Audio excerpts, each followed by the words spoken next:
자, 여러분 안녕하십니까. 이번 이야기는 시청자 머랭님께서 찾아오셨습니다. 머랭님께서 오늘 해주실 이야기 어떤 이야기일지 같이 만나보도록 할게요. 안녕하세요. 머랭님 안녕하세요. 반갑습니다. 네, 반갑습니다. 네, 우리 또 머랭님께서 다시 또 시들무에 찾아와 주셔서 너무너무 감사드립니다. 고맙습니다. 아유, 아닙니다. 제가 감사드립니다. 오늘 하실 이야기가 저번에 말씀하신 것처럼 그 스님이 관련된 이야기가 될까요? 어떨까요? 네, 이제 스님이 수행하시면서 조금 기억에 남았던 일들을 오. 하나씩 풀어보려고 해요. 그 스님을 잘 모르시는 분들도 계실 수도 있으니까 그냥 간략하게만 소개 한번 해주시고 가시면 더 좋을 것 같긴 해요. 제 첫 이야기를 알고 계시는 분들은 살짝 들었을 텐데, 저희가 이제 할머니가 돌아가시고, 가족들이 함께 절을 찾아갔었을 때, 이제 거기 있었던 스님이 저를 보고 갑자기 우셨다고 했었는데, 그 스님 분이 조금 미래나 과거를 좀 보시고 영안도 조금 트이시고 이제 아는 사람만 아는 조금 유명하신 스님이시다 이런 쪽이시고 어렸을 때부터 조금 그런 끼가 있으셔가지고 처음부터 막 무당이나 이런 쪽을 부모님이 찾아가도 무당 분들도 이 애는 무당 쪽 길을 갈 애가 아니다 이렇게 얘기를 했었고 그러다가 이제 제가 큰 스님이라고 부르고 있는데 큰큰 스님이라는 스승님을 만나가지고 불가 쪽으로 귀의를 하시게 된 분이십니다. 야, 깔끔한 설명이지만 하지만 이야기는 그 머랭님의 이야기 첫 번째 이야기를 꼭 들으시길 바라고요. 그리고 네. 생방송을 챙겨보시면 압니다. 네.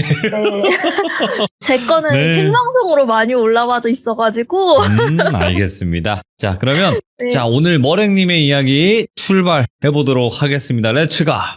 기르십니다. 머랭이죠.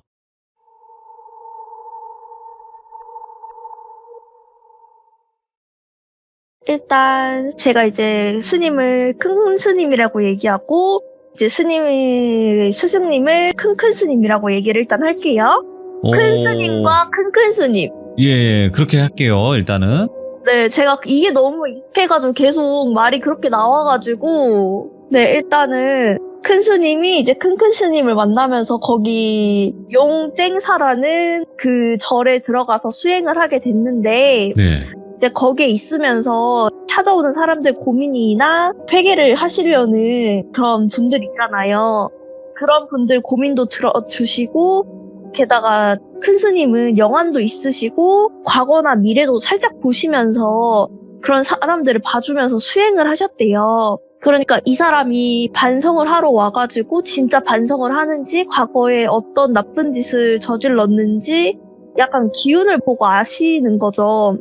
근데 차라리 그런 거를 조금 못 보시면은 그나마 마음이 조금 공부가 더 쉽게 잘 될 텐데 이게 이 사람이 그냥 자기 마음 편하려고 와가지고 기도를 하는 건지 아니면은 진짜 반성을 해가지고 와서 기도를 하는 건지가 눈에 보이니까 이게 마음 공부가 쉽게 되지 않으셨대요, 초반에. 그러니까 좀 열불이 나시는 거죠, 속에. 그런데 이제 큰큰 스님은 그거를 알고 계셨대요. 그러니까 너는 그거부터 제대로 잡아야 된다고. 당연히 눈에 보이지 않냐. 이 사람은 관상만 봐도 자기 잘못을 뉘우치러 왔고 진짜로 부처님을 섬기러 왔고가 눈에 보이는 사람이 있고 아니면은 그냥 자기 마음 편하자고 온 사람들이 있는데 그런 사람들을 진짜로 반성을 하게 만들고 회개를 하게 만드는 게 우리가 그 사람들을 도우는 목적이다. 그 사람이 결과적으로 안 바뀌는 건 어쩔 수 없지만 그거를 최선을 다해서 노력을 하고 우리 마음을 공부를 하는 게 우리의 역할이다. 이렇게 얘기를 해주셨대요. 근데도 그 큰 스님은 그게 잘 안 되셨나 봐요. 그래가지고 매일 혼나셨고 그렇게 혼날 때마다 근처 그 산 같은데 수행을 보내셨대요. 네. 산에 올라가서 마음 다시 정리하고 오고 근처 마을에 시주하러 다녀라.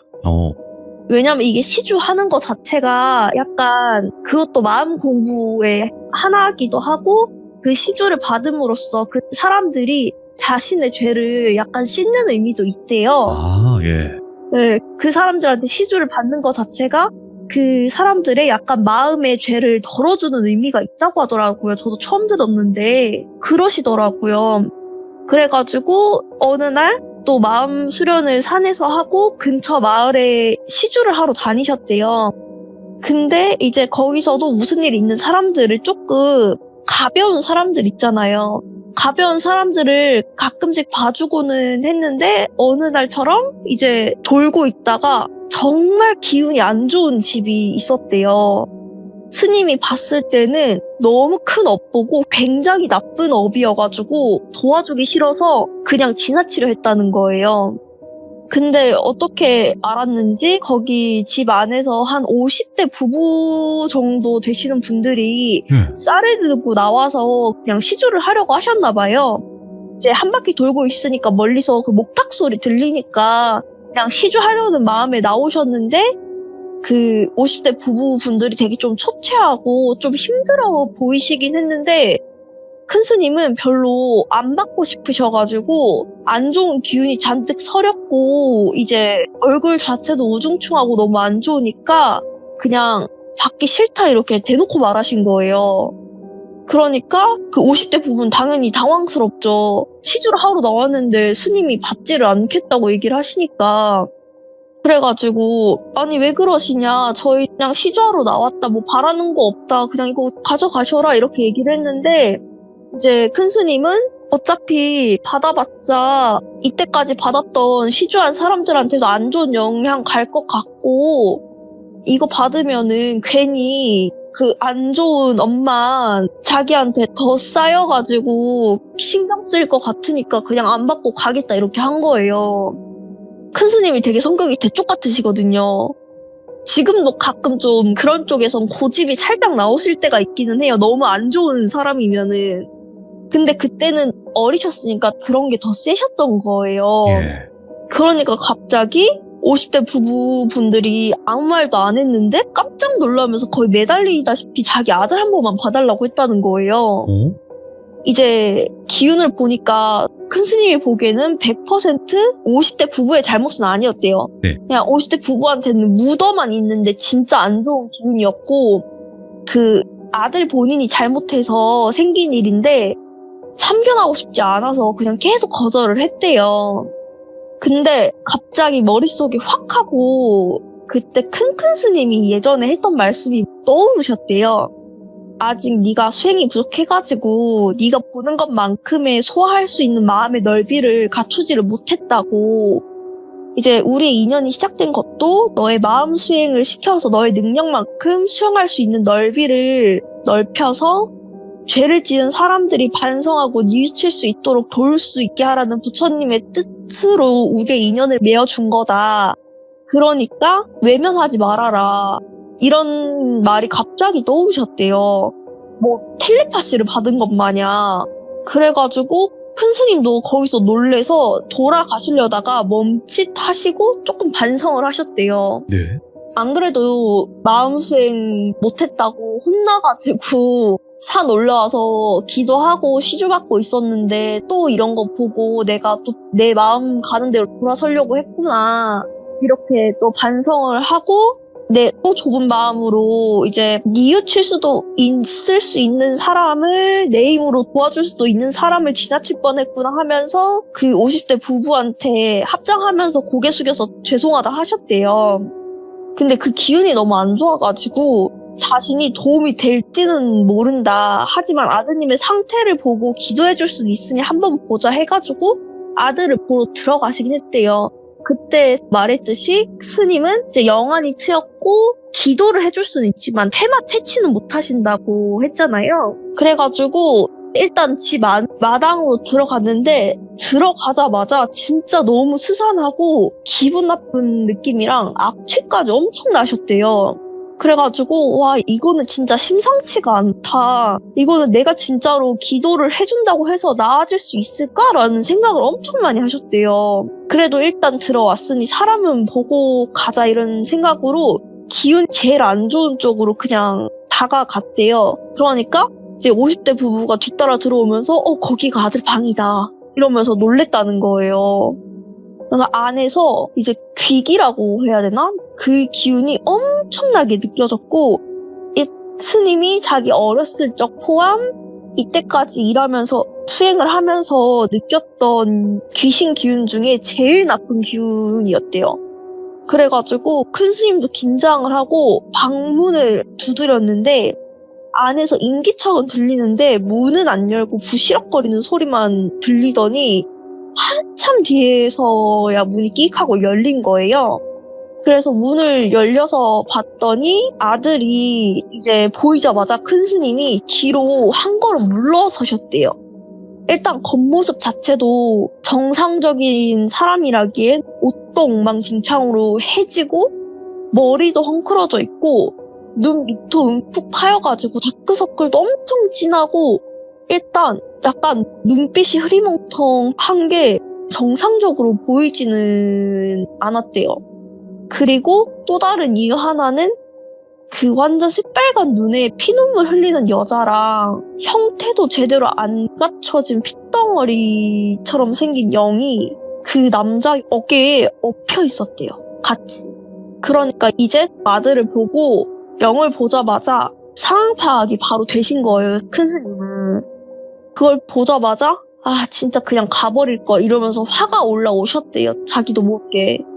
근데 아까 떠올렸던 생각들을 조금 다시 떠올리면서 속을 다시 다스린 거예요. 근데 진짜 너무 한 대 때리고 싶으셨대요. 그래가지고 손을 진짜 확 올렸다가 참으셨대요. 그거 보고 이제 50대 부분 놀라서 뭐 하시는 거냐 얘기하고 이랬는데 오히려 그 남자애는 가만히 있었대요. 그래서 큰 스님은 진짜 한 대 때리고 싶은 거 내가 참은 거다. 그리고 저 아드님은 왜 내가 이렇게 행동했는지 알 거다라고 얘기를 하셨대요. 네. 근데 그 아들은 입을 꼭 닫고 아무 말도 안 하고 있었대요. 그래서 일단은 진정을 하시고 스님이 모든 거를 다 보지는 못하시고 그냥 대략적으로 과거와 미래의 일을 조금씩 본다고 하셨잖아요. 그래서 먼저 부부 얘기를 듣기로 했대. 언제부터 이랬는지 이런 상황을. 그래서 그 아들이 반년 전부터 잠을 제대로 못 자기 시작하더니 매일 악몽을 꾸고 깨어 있을 때도 헛것을 보더니 이제 자기 관리도 전혀 안 되고 방 안에 박혀 살기 시작했다는 거예요. 그래서 처음에는 약간 그 공황장애나 이런 게 있어가지고 병원을 방문을 했는데도 이상이 없다고 뭐 수면제나 공황장애 약만 조금 처방을 해줬는데 그 먹었는데도 소용이 전혀 없었고 이제 밤에 약간 악몽이나 이런 거 계속 꾸고 안 좋게 행동을 하니까 용하다는 무당도 찾아가 봤대요. 근데 아들이 무당집 앞에서는 갈 때까지는 아무 말도 안 하다가 죽어도 들어가기 싫다고 난리 쳐가지고 진짜 자기 몸을 막 케어하고 이런 식으로까지 난리를 쳐서 그 코앞에서 돌아왔대요. 예. 그렇게 난리를 쳐서 그 부모님이 이제 무당을 집으로 불렀대요. 집으로 불렀는데 이제 아들이 칼 들고 못 들어오게 막더래요. 그래가지고 얼굴은 마주친 거예요, 무당이랑. 이제 무당한테 대체 왜 저러냐고 물어봤는데 무당이 그냥 힐끗 보더니 그냥 이 아들 나는 해줄 게 없다. 그리고 내가 말 꺼내는 순간 네 아들 죽을 것 같다.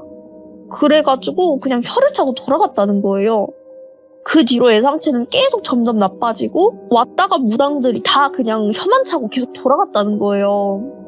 그러다가 이제 오늘 큰 스님을 만났는데 얼굴 보고도 이렇게 난리 안 친 건 처음이다. 예. 왜냐면 이때까지 뭐 상태가 이러니까 절을 가보거나 막 이런 종교 쪽으로는 생각을 안 해본 거죠. 왜냐면 미쳤다고 할 게 뻔하니까.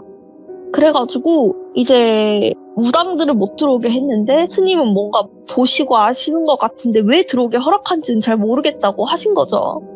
근데 큰 스님 생각에는 이랬대요. 무당은 퇴마가 가능하고 퇴치가 가능하잖아요. 근데 스님은 보는 건 가능한데 퇴마 퇴치는 안 하시잖아요. 그래서 그 귀신이 들어올 수 있게 허락을 한 것 같다는 느낌이 든 거예요. 그 귀신이 자기 얘기만 들어달라고. 약간 그런 느낌이 그냥 들으셨대요, 스님은. 그래서 대충 그 부모님 이야기를 듣고 이제 부모님은 밖에 서 있고 그 아들 돌비라고 할게요 그냥. 예? 돌비 앞에 앉아서 돌비한테 직접적으로 말했대요. 너는 네가 지금 왜 이런 상태인지 알지? 이러면서 네가 그렇게 임신시킨 여자 그렇게 버리고 혼자 잘 살 줄 알았냐고. 응? 네 뒤에 피눈물 흘리는 여자 한 명이랑 태어나지도 못한 핏덩어리 영이 한 명 붙어있다. 네가 제정신인 게 당연히 이상한 거다. 이러니까 뒤에서 엄마가 털썩하고 쓰러지시더래요. 주저앉으신 거죠, 자리에. 이제 그 50대 부부분은 아예 모르셨던 거예요. 이제 이때까지 돌비가 아무런 반응이 없다가 엎드려서 부들부들 떨면서 펑펑 울더래요. 살려달라고. 그래가지고 큰 스님이 나는 테마 같은 거 못한다. 다만 들어줄 수 있고 빌어줄 수는 있다. 뉘우칠 수 있게 도와줄 뿐이니까 네가 무슨 죄를 저질렀고 무슨 일이 있었는지 자세히 말하고 지금이라도 반성을 하고 뉘우치고 그 사람들한테 빌어라. 미안하다고. 그리고 그 집에 찾아가서도 빌어라. 이렇게 얘기를 하셨대요. 그때서야 사건의 전말을 알게 된 거예요. 돌비는 이제 대학교에 가게 되면서 집을 떠나서 서울 소재의 대학교에 들어가게 된 거죠. 그러면서 그 집이 시골의 유지였는데 그래도 돈이 좀 많은 집안이었나 봐요. 그래서 서울에서 자취를 하게 되면서 이게 돌비가 지금 상태가 그래서 그랬지 되게 얼굴이 좀 잘생긴 그런 한량이었던 거예요. 그러니까 이제 돈 있지, 얼굴 잘생겼지, 서울이지. 그러니까 바람기도 엄청 다분하고 얼굴만 믿고 여자친구를 엄청 바꿔가면서 여자친구가 있음에도 바람을 피고 즐기는 나날들을 보냈던 거예요. 그러다가 이제 어떤 성격 좋고 예쁜 여자친구를 만났고 이제 싫다는 여자친구를 어떻게든 꼬셔서 관계를 한 거죠. 근데 그 한 번의 관계로 임신이 된 거예요. 근데 돌비는 그 싫다는 여자친구를 꼬셨던 말이 관계를 할 때 이 일로 애가 생기면은 내가 너를 책임지고 결혼을 하겠다고까지 얘기를 한 거죠. 그러니까 그 여자친구가 그 관계를 한 거예요. 근데 당연히 돌비는 자기는 20대 탕탕한 청춘이고 잘생겼고 난 더 많은 여자들을 만날 수 있는데 그 여자를 책임지겠어요? 안 지지? 그래가지고 결혼은 고사하고 애 아빠도 되기 싫고 얘한테 얽매기도 싫으니까 그 여자애한테 직접 만나지도 않았어요. 직접 만나지도 않고 그 여자의 사물함에 그 낙타라고 돈만 넣어놓고 군대로 튄 거예요. 휴학하면서 군대로 튄 거예요. 그리고 휴대폰도 다 해지해버리고 그리고 나서 자기는 마음 편하게 군대 생활한 거예요. 그냥.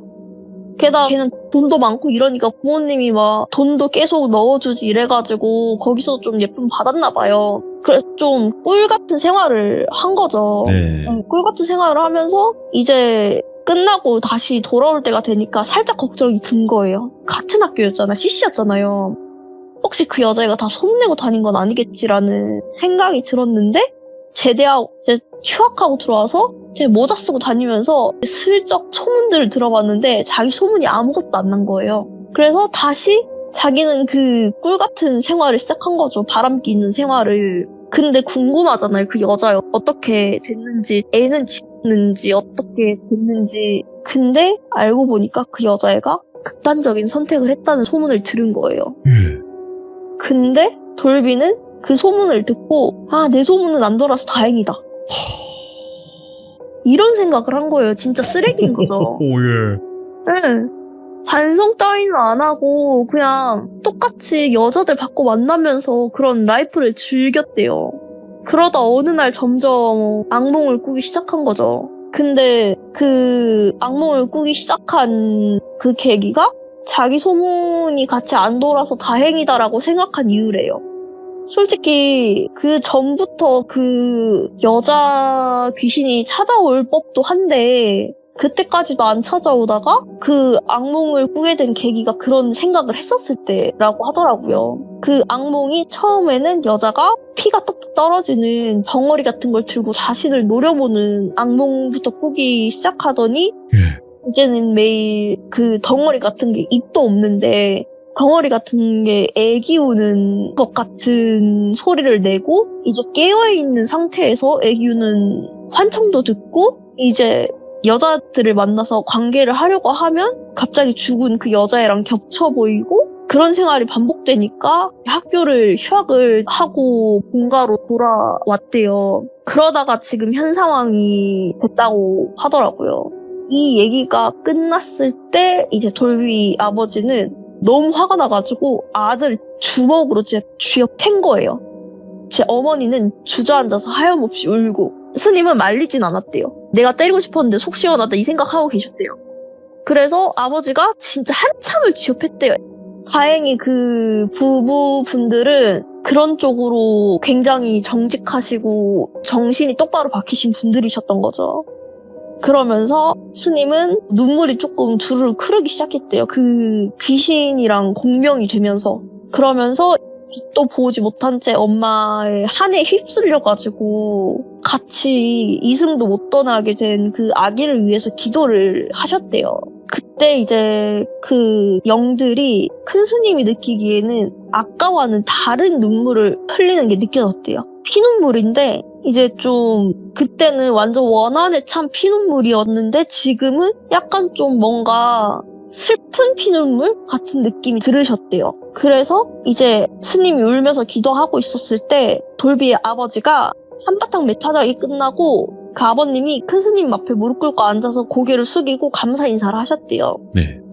한평생 아들놈이 끔찍한 일을 저지른 거를 모르고 이렇게 넘어갈 뻔했는데 알게 해주셔서 정말 감사하다고, 어떻게든 이놈을 사람으로 만들고 피해자 집을 찾아가서 어떤 말이나 보상으로 해결되진 않겠지만 죄를 빌게 하겠다고, 아들 잘못 키운 저희 잘못도 있으니 자기들 찾아가서 같이 빌 거라고, 그냥 평생 용서를 못 받으면 그냥 평생 사죄를 하러 찾아가겠다고, 우리가 만약에 피의자라서 보기 싫다고 하시면은 아들놈 감옥에 보내서라도 눈앞에서 치우겠다고. 근데 처음에는 큰 스님한테 그렇게 말하는 것 같았는데 막 점점 그 여자애한테 말하는 것 같이 울먹이면서 얘기를 하시더래요, 그 아버지가. 일단 이런 일들이 있었다는 걸 들었으니까 그 아버님도 이제 그 여자의 영가가 여기에 있다는 걸 아신 후니까 거의 그 여자의 영가인데 빌듯이 그렇게 얘기를 했대요. 그때 이제 큰 스님이 그 집의 기운이 많이 누그러진 걸 느꼈다고 하시더래요. 그래서 그 부부랑 아들 그 돌비한테 매일 하루도 빠짐없이 죄를 복기를 하고 반성을 하고 빌라고, 평생 이 일을 잊지 말라고, 그게 인간의 도리고 또 죽기 싫으면 그렇게 하라고, 이제 내가 할 일은 끝난 것 같다고 하고 그 집을 떠나셨대요. 그러면서 큰 스님은 절로 다시 돌아오셔가지고 그 영가들을 위해서 몇 년을 기도를 하셨다고 하시더라고요. 그러면서 느꼈던 게 그 영가는 진짜 착했던 거라고 느꼈었대요. 처음에 그 집에서 느꼈던 한으로는 이미 누구 한 명 죽거나 다치거나 그랬어야 됐는데 살았을 적 착했던 심성이 죽어서도 한이 많지만 그 심성이 죽어서까지도 착해서 그냥 그 아들한테 붙어있으면서 괴롭히기만 한 거라고. 그 무당들 다 쫓아냈던 것도 괘씸해서 그런 거였다고. 왜냐면 자기 일을 아무도 안 알아주고 그냥 퇴치만 하려고 자기를 부른 거니까. 그러니까 자기 이야기를 알아주지도 않고 반성하지도 않으면서 그냥 퇴치만 하려고 부르니까 무당들은 다 쫓아낸 거고, 스님은 이제 자기 얘기를 들어줄 만한 사람이고 이거를 조금 자기 이야기를 전달을 해주고 이 사람들이 뉘우칠 수 있게 해줄 만한 사람인 것 같으니까 받아준 거라고 하더라고요. 그러면서 돌비가 그때 자기 죄를 인정하고 그 부부가 자기 죄를 인정했었을 때 그 여자 귀신의 그 기운이 엄청 온화해졌다고 하더라고요. 살기가 많이 누그러졌다고. 그런 귀신이 어딨냐고. 자기가 그 남자애 때문에 인생도 망쳤지, 자기를 해했지, 태어나지도 않은 애기도 같이 이승에 남아가지고 같이 업을 받고 있었지 이랬는데 어떤 귀신이 그렇게 착하게 있냐고. 그 영가는 진짜 아마 많은 걸 바라지 않았고 다만 자신과 불쌍한 자기 아기를 인정을 해주고 사과해주기를 원했을 거라고 하더라고요. 그래서 진짜 사람보다 귀신이 착해서 마음이 아팠던 일이라고 하시더라고요. 진짜 그러네요. 네, 그래서 그 영가를 위해서 한 2년쯤 기도했었을 때 스님이 느끼셨대. 그 영가들이 사라진 게. 결국에는 용서하고 간 것 같다고. 그렇게 오래 남아 있었던 것도 그 부모님이 용서를 안 해서 마음 아파서 못 떠나고 있다가 결국엔 그 부모님도 용서를 한 것 같다고. 그래서 떠난 것 같다고 하시더라고요. 야. 그러면서 스님이 한마디 더 붙이셨는데, 이제 그때 느끼셨다고, 안 좋은 기운이 있다고 해가지고 무작정 피하고 싫어하는 게 답이 아니라는 걸 알았다고 하시더라고요.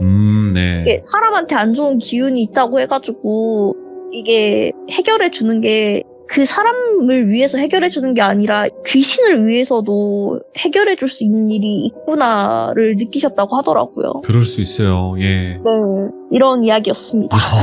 근데 진짜 머랭님이 말씀하신 대로 귀신이 사람보다, 그러니까 분명히 악귀가 되어도 무방했던 그 정도의 그런 원한이 있었을 텐데, 네, 야, 그거를 용서하고 그냥 갈 수 있었다라는 것 자체고. 근데 한 가지 또 걱정이 됐던 부분은, 극단적인 선택을 하면 어떻게 해도 못 간다라는 얘기를 들었기 때문에 저도 네. 어떻게 그게 사라졌을까도 궁금하긴 하네요. 근데 저도 그런 얘기를 들어서 네네네. 한번 여기 이거 이야기를 정리하기 전에 여쭤봤거든요. 네. 근데 그 영은 극단적인 선택을 했음에도 네. 살아갔음에 의해서 나쁜 일을 한 번도 한 적이 없고, 그렇게 죽고 나서도 사람들을 해한 적도 없고, 그리고 이제 와서 스님이 엄청 기도를 해주셨잖아요. 그렇죠. 예. 그걸로 인해 약간의 면죄부를 받은 것과 비슷하다고 하시더라고요. 야, 잠깐만. 그러면 살아생전에 죄를 지은 적이 없다라는 거네요? 누군가의 가슴에 못을 박았다거나? 네. 죽어서까지 그 정도만 괴롭힐 정도면은 진짜 착한 사람이었을 거래요. 정말로 상상 못할 착한 사람이었을 거래요. 하기야, 이 극단적인 선택 자체가 이제 기독교적인 측에서는 사실상 아예 씻을 수 없는 죄라고 표현을 하긴 하거든요. 근데 여기는 뭐 불교기도 하고 뭐 아예 또 그쪽은 좀 다를 수 있으니까, 그런 해석이나 이런 게 다를 수 있으니까 그럴 수도 있겠다라는 생각이 해요. 왜냐면 어떤 거든 뭐 정답은 우리가 내릴 수는 없는 부분이니까요. 그죠? 네. 네, 오늘 머랭님께서 이렇게 또 스님과 큰큰 스님, 또 그리고 한 남자, 네, 정말 또 들으면서 화가 천불이 났던 또 한 남자의 이야기를 들어봤는데, 오늘 머랭님께서 이렇게 또 전달을 잘 해주셔서 저희가 또 이런 이야기를 들을 수 있었던 게 아닌가 싶습니다. 감사합니다. 네, 감사합니다. 네, 다음번에 또 다른 이야기 들려주세요. 네. 네. 죄 짓고 살진 말아야 되는데 사람이라 보니까 죄를 안 지을 수는 없겠죠. 하지만 죄를 지었다면 우리가 또 착한 일을 해서 그 죄를 조금이나마 더 씻을 수 있는 그런 삶을 사셨으면 좋겠다라는 생각을 다시 한번 해보네요. 여러분들의 생각을 댓글로 꼭 남겨주시길 바라겠습니다. 감사합니다.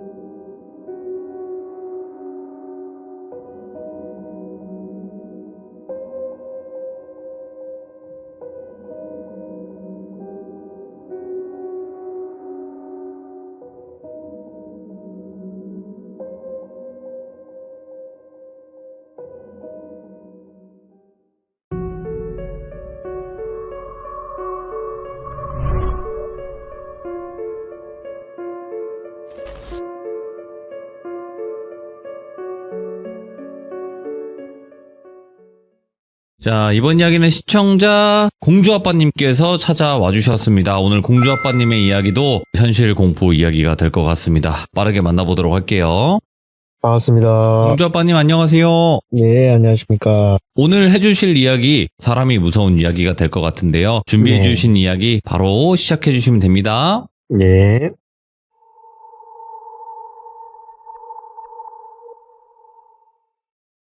그때가 10년 정도 됐겠네. 제가 부동산 일을 하고 있는데 이 부동산 일을 처음 배움의 단계에 접어들었을 때일 겁니다. 그때는 솔직히 임대업에 대해서 그냥 아무것도 몰랐어요. 이게 현실과 책으로 공부하는 거는 다르다 보니까 막상 이 사회에 접했을 때는 참 쉽지가 않더라고요. 그때는 처음 시작했을 때 제가 학생들 상대로 원룸이라든지 뭐 그런 거 위주로 제가 막 열심히 할 때였습니다. 원룸이라는 게 뭐 조금만 계산해보면 아시겠지만 이 수수료가 크게 얼마 되지를 않거든요. 그러다 보니까 뭐 몇 개 해봤자 입에 근근히 풀칠하는 정도였습니다. 그러던 와중에 제가 이 현실의 벽을 좀 와닿고, 이 원룸을 조금 내려놓고 나도 좀 다른 것들을 해봐야 되겠다. 뭐 아파트가 되었든 3룸 이런 게 되었든 한번 해봐야 되겠다라고 해서 또 매물을 열심히 하고 있었습니다. 부동산 일이라는 게 이게 누가 알려주지를 않습니다. 다 자기 물건이고 이게 다 돈이기 때문에, 특히나 건물 주인들의 연락처 같은 경우에는 우리들의 다 재산이거든요. 그러다 보니까 같이 일하는 사람들도 저한테 오픈을 잘 안 해줬고, 무작정 막 열심히 건물들 돌아다니면서 네. 번호를 따던 시절이었습니다. 그러던 와중에 우연히 한 건물의 주인을 만나게 되었고, 그 사람의 연락처를 제가 땄죠. 번호를 따서 연락을 하니까 자기 집의 꼭대기층에 주인 세대 3룸이 있는데 한 30평 된다 하더라고요. 요게 지금 세입자가 이사를 나가가지고 비어져 있으니까 세를 놔달라고 저한테 말씀을 해주시더라고요. 그 당시에 저는 3룸을 처음 하는 거다 보니까 너무 설레었죠. 그래서 제가 신나게 그 집에 가서 보니까 당시에는 지어진 지 한 5년 정도 된 건물입니다. 지금으로 치면 한 15년 정도 된 건물이고, 5년밖에 안 된 건물이다 보니까 뭐 외관도 깨끗하고 안에도 깨끗했습니다. 거실도 넓게 빠져있고 30평짜리다 보니까 방 3개에 화장실 2개, 거실 하나 있는 그런 형태였거든요. 4층짜리 집에 있는 4층이었고 승강기는 없었습니다. 아무튼 그 집을 열심히 제가 막 사진을 찍어서 우리 뭐 직방이나 다방 이런 데 광고를 열심히 올렸죠. 제가 정확하진 않은데 아마 그때 당시에 그 집 금액이 보증금 1,000만 원에 뭐 월세가 70만 원인가 그랬던 기억이 납니다. 한 70만 원 정도 되는 집이었는데 문의가 생각보다 좀 잘 오더라고요. 근데 그 집이 조금 특이한 게 주방 옆에 방이 하나가 있었는데 그 방 문이 잠겨져 있었습니다. 이게 문고리를 돌리는 그런 방문이었는데 그 문이 안 열리게 딱 돼 있더라고요. 뭘 틀어 막아놨는지. 뭐야? 나무로 된 문이었는데 제가 주인한테 한번 여쭤봤습니다. 사장님, 이 주방 옆에 문이 있던데 이게 창고인 것 같은데 이 문이 안 열린다 하니까 주인이 하는 말이, 이제 그 복도에 보면은 다른 현관문이 하나가 더 있는데 4층이 구조가 어떻게 돼 있냐면은 계단을 타고 올라가면은 그 주인 세대의 3룸이 하나가 있고 옆에 원룸처럼 보이는 또 다른 호실이 402호 호실이 하나가 있었습니다. 예. 이제 자기가 이 집을 지을 때 원룸을 하나 더 만들어서 세를 받아 먹으려고 했는데 생각보다 방이 너무 좁아가지고 이게 세를 못 놓게 돼가지고 거기를 그냥 틀어 막았다. 그러니까 3룸을 다 짓고 나서 원룸으로 확장을 하려고 했는데 그게 불가능해지니까 그 문을 틀어 막아놨다 하더라고요. 그래서 이 문을 열면 뭐가 있냐 하니까 자기가 가벽을 쳐놨고 그 가벽에 시멘트를 발라놨다 하더라고요. 그 시멘트를 뚫고 나오면은 그 원룸 방이고요. 근데 이제 그 원룸 방은 너무 좁다 보니까 임대를 안 하고 있다고 하더라고요. 그래서 제가 뭐 어차피 열리지도 않는 문이고 크게 상관은 없겠다 해서 손님들한테도 다 설명을 드리니까 다들 이해는 하시더라고요. 그렇게 이제 손님들을 제가 몇 팀을 안내를 해드리고 나니까 최종적으로 그 집을 선택하셨던 분이 그 신혼부부셨어요. 아내분이 임신 중이었던 걸로 제가 기억이 나거든요. 임산부였고 아무튼 그 집을 계약을 해서 뭐 저는 다 끝났죠. 그렇게 저는 그 3룸을 첫 계약을 하고 수수료도 생각보다 많이 주시더라고요. 당시에 뭐 법정 수수료가 20얼마인가 30만 원인가 제가 정확한 기억은 안 나는데 그분이 주셨던 금액이 제가 알기로 한 돈 100만 원 됐던 걸로 기억이 나요. 그래서 와, 이렇게 수수료도 많이 주고 이런 것만 하면은 뭐 금방 돈 많이 벌겠다 막 이런 생각을 하고 있었죠. 근데 같이 일하고 있는 저희 사무실에 제 선배 한 분이 그 당시에 계셨는데 그 선배가 하는 말이 니 이 집 계약했냐면서 막 그러는 겁니다. 그래서 제가 예, 저 이 집 계약했어요. 왜요? 라니까 이 집 좀 쎄한데 막 이러는 겁니다. 하고 이 집 하면 안 돼요. 왜 안 돼요? 어차피 전세도 아니고 월세로 계약했는데 건물에 뭐 용자도 없고 괜찮던데 라니까 그게 문제가 아니고 이 주인이 좀 이상한 사람으로 자기가 알고 있다면서 그러더라고요. 네. 지어진 지 5년밖에 안 되는데 지금 이사만 한 10번 넘게 세입자들이 교체가 되었다 하더라고요.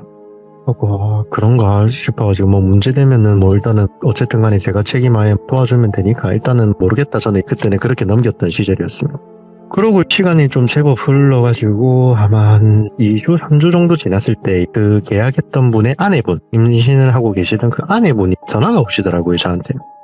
사장님 잘 지내셨냐면서 이 집 계약했던 사람인데 기억나시냐고 물어보더라고요. 그래서 제가 예, 사모님 기억납니다. 집은 잘 지내고 계십니까? 하니까 자기가 좀 이상해서 그러는데 이 옆집에 원룸에 사람이 살고 있냐고 물어보더라고요. 네. 그래서 제가 우리가 임대할 당시만 해도 주인분이 사람이 안 살고 있다라고 저한테 이야기를 하셨다. 왜 그러냐 하니까 자기가 이 집에 이사 오고 나서 첫날부터 지금까지 밤만 되면은 이상한 소리가 막 들린다 하더라고요. 무슨 소리가 들리냐 하니까 닭 있지 않습니까? 우리 치킨 꼬꼬댁 닭 비명소리가 막 들리면서 어떨 때는 막 고양이 울음소리 같은 것도 들리기도 하고 하여튼 그런 막 짐승 가축들의 막 그런 비명소리가 그 옆방에서 들린다 하더라고요. 그래서 제가 그럴 리가 없는데 아니면은 고양이나 이런 게 잘못 들어왔나? 근데 닭소리가 날 수는 없는데 이런 생각이 들어 제가 주인한테 전화를 해봤습니다. 혹시 402호 원룸은 새를 놓으셨냐 물어보니까 그 집은 사람이 살 수 없을 정도로 좁기 때문에 그 집은 새를 안 놓습니다. 그렇게 이야기를 하시더라고요. 그래서 제가 그러면은 내가 만약에 새를 놓는다라고 하면은 새를 놓을 의향은 있냐 하니까 그래도 안 한다 하시더라고요. 그래서 그럼 확실하게 402호에는 사람이 없구나. 그래서 제가 그 주인분하고 전화를 끊고 다시 401호 아내분한테 전화를 드렸죠.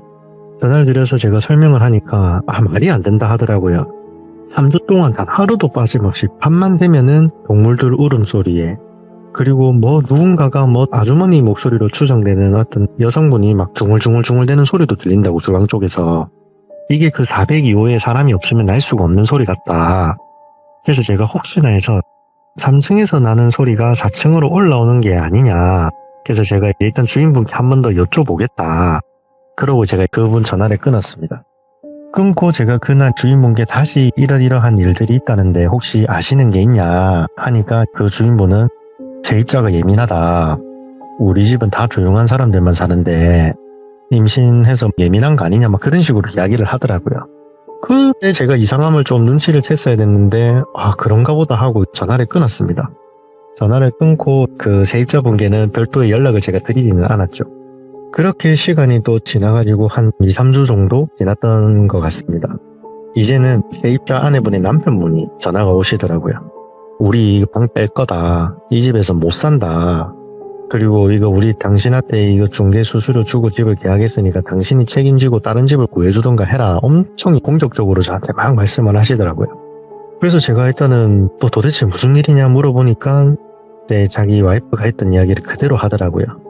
처음에는 자기도 잠기가 어두워서 이제 아내가 예민해서 그런 소리를 하는 줄 알았는데 이거는 정말 심하다면서 자기가 당시에 녹음했던 그 동영상을 저한테 딱 보내더라고요. 그 동영상을 제가 딱 들어봤는데 제가 닭을 잡아보지는 않았는데 이 닭 잡을 때 나는 그런 비명소리가 나더라고요. 닭이 막 그냥 꼬끼어 우는 게 아니라 꼭꼭꼭 하면서 이제 갑자기 소리가 탁 끊기고 이거 들어보니까 정말 소리가 기괴하고 좀 소름이 돋더라고요. 어떻게 집에서 이런 소리가 날 수가 있냐. 자기도 모르겠고 이 동영상도 못 믿겠으면 당신이 우리 집에 한번 와봐라. 그렇게까지 이야기를 하시더라고요. 어쨌든 저도 지금도 마찬가지겠지만 저도 제가 한 일에 대해서는 좀 책임을 져야 된다라고 생각을 많이 하기 때문에 그러면은 우선 제가 오늘 당장에는 가기가 힘들고 한 며칠 있다가 그런 소리라든지 그런 증상이 심한 날에 한번 밤 늦은 시간이라도 되니까 나를 한번 불러달라. 내가 꼭 가겠다라고 약속을 했었습니다. 그러고 한 이틀 뒤인가 지금 빨리 와보라면서 막 그러더라고요. 그 남자 세입자분이. 그때가 저녁 한 11시 반인가? 거의 12시가 다 돼갈 때였습니다. 제가 자다가 그냥 잠옷바람에 모자만 덮어쓰고 그 집에 도착하니까 밤 12시 정도가 되었던 기억이 납니다. 그렇게 제가 허겁지겁 4층에 올라가서 문을 탁 열고 들어가 보니까 진짜로 그 주방 쪽에 있는 쪽문 그 문에서 이상한 소리가 나기 시작하더라고요. 제가 갔을 때는 닭 비명소리 이런 거는 나지는 않았고 어떤 여자가 막 중얼중얼 거리는 소리가 나더라고요. 자세히 들어보니까 기도하는 소리 같았습니다. 제가 봤을 때. 그냥 어쩌고 해주세요 막 이런 말투? 그런 기도를 막 중얼중얼 빠르게 말을 하는 것 같더라고요. 제가 너무 소름이 끼쳐가지고 그 방문을 발로 있는 이거 찼습니다. 그냥 차면서 제가 이제 막 소리를 질렀죠. 당신 뭐야? 하면서 소리를 막 질렀죠. 지르니까 순식간에 조용해지더라고요. 그래서 제가 이거 진짜 문제가 있는 것 같다. 기다려봐라. 내가 402호를 지금 한번 가보겠다. 그래서 402호 문을 막 두드렸습니다. 두드리고 해도 막 나오지도 않고 비밀번호도 제가 이제 그게 3번 정도 틀리면은 도어락에서 그 경보음이 나지 않습니까? 이불로 제가 도어락 비밀번호를 3번 다 틀려가고 좀 시끄럽게 분위기를 만들려고 그렇게 막 경보음을 터뜨리고 해도 그 안에서는 사람이 나오지를 않더라고요. 그래서 제가 이제 그 401호 이제 그 3룸에 다시 들어가가지고 그분께 말씀을 드렸죠. 그동안 진짜 스트레스 많이 받으셨을 것 같다. 그동안 어떤 일이 있었는지 나한테 쭉 말을 좀 해달라. 내가 이거를 다 메모를 해놨다가 지금은 너무 늦었으니까 내일 날 바른 대로 주인한테 전화해서 이건 좀 따져봐야 될 것 같다. 그렇게 이야기를 했습니다. 이분들이 그동안 겪었던 이야기를 해준대. 이게 들으면 들을수록 참 기괴하더라고요, 저는. 이사 온 지 첫날부터 잠을 자는데 남편분이 코골이가 좀 심하답니다. 그래서 아내분이 또 임신도 하고 계시고 하니까 이 감기가 좀 예민해져가지고 혼자 거실에 나와서 잠을 잤다 하더라고요. 보니까 거실에 따로 싱글 정도 되는 침대 매트릭스도 따로 깔려있는 거 보니까 거기서 잠을 청하고 했던 것 같은데 거기서 자기가 혼자 잠을 자는데 첫날에는 어떤 여자 목소리로 막 기도하는 소리가 들렸답니다. 자기는 그냥 별거 아니겠지. 밑에 집이나 어디 다른 데서 나는 소리가 이렇게 울리는 거겠지. 원룸 건물이다 보니까 방음이 잘 안 돼서 그런가 보다 했는데 둘째 날, 셋째 날부터는 닭이 죽는 소리? 막 꼭꼭꼭 하면서 어디 몇 달 때 나는 그런 소리 있지 않습니까? 막 그런 것들도 나고 또 어느 날부터는 그 주방 쪽에서 피비린내 같은 게 막 나기 시작했다 하더라고요. 근데 이제 그 피비린내를 맡고 나서부터 자기가 잘 때마다 가위를 눌렸답니다. 가위 눌리니까 그 피범벅이 된 동물들, 강아지, 고양이, 닭 이런 애들이 나와가지고 막 자기를 둘러싸고 있고 그리고 또 어느 날은 자기가 잠을 청하려고 누우면은 가위에 눌렸는데 눈을 뜨니까 또 피범벅이 된 어떤 여자가 무속인 옷을 입고 있었다 하더라고요. 오색 저고리 같은.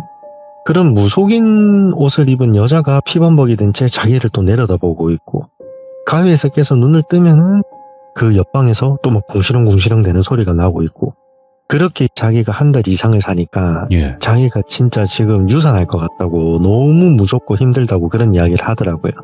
그 이야기를 제가 쭉 들으니까 와 이건 정말 심각하긴 한 것 같더라고요. 제가 그날은 그 문에다 대고 소리를 치고 막 행패를 부리니까 좀 조용하긴 했는데 어쨌든 이거를 제가 다음날 주인한테 말을 해줘야 되겠다. 왜냐하면은 주인도 모르는 사이에 거기에 불법 거주 침입해가지고 누군가가 노숙을 하고 있을 수도 있는 상황이니까 새를 안 놓는 집이다 보니까 어떻게 비번호 알아서 그런 집들이 간혹 있거든요, 진짜로.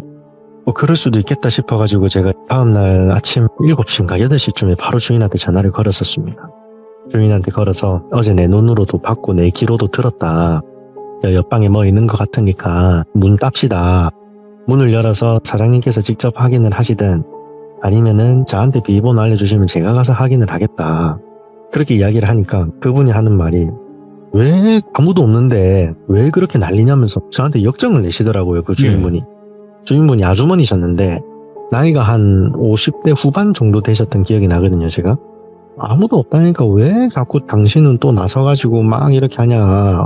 세입자한테 자기가 직접 나한테 전화를 해라. 당신은 이제 할 일 다 했지 않냐. 네. 막 그런 식으로 이야기를 하시더라고요. 그래서 제가 너무 이렇게 역으로 막 공격적으로 나오니까 저 순간 벙쪘죠.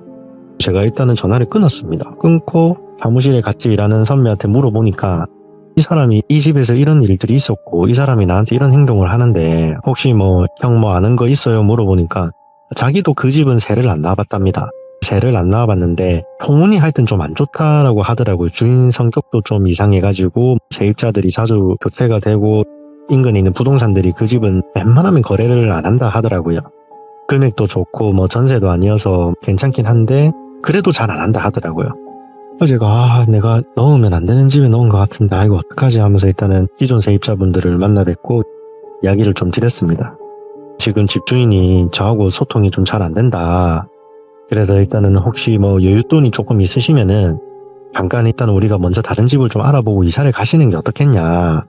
그렇게 이야기를 들으니까 다행히도 이분들이 어느 정도의 여윳돈이 조금은 있으시더라고요. 보니까 원래 전세를 알아보려고 하다가 금액이 예산이 조금 안 돼가지고 임시로 그 월세집으로 들어오신 케이스였거든요. 지금 와서 또 생각을 해보면 이상한 게 저희 동네 같은 경우에는 푸름 이상들은 전부 계약 단위가 2년 단위입니다.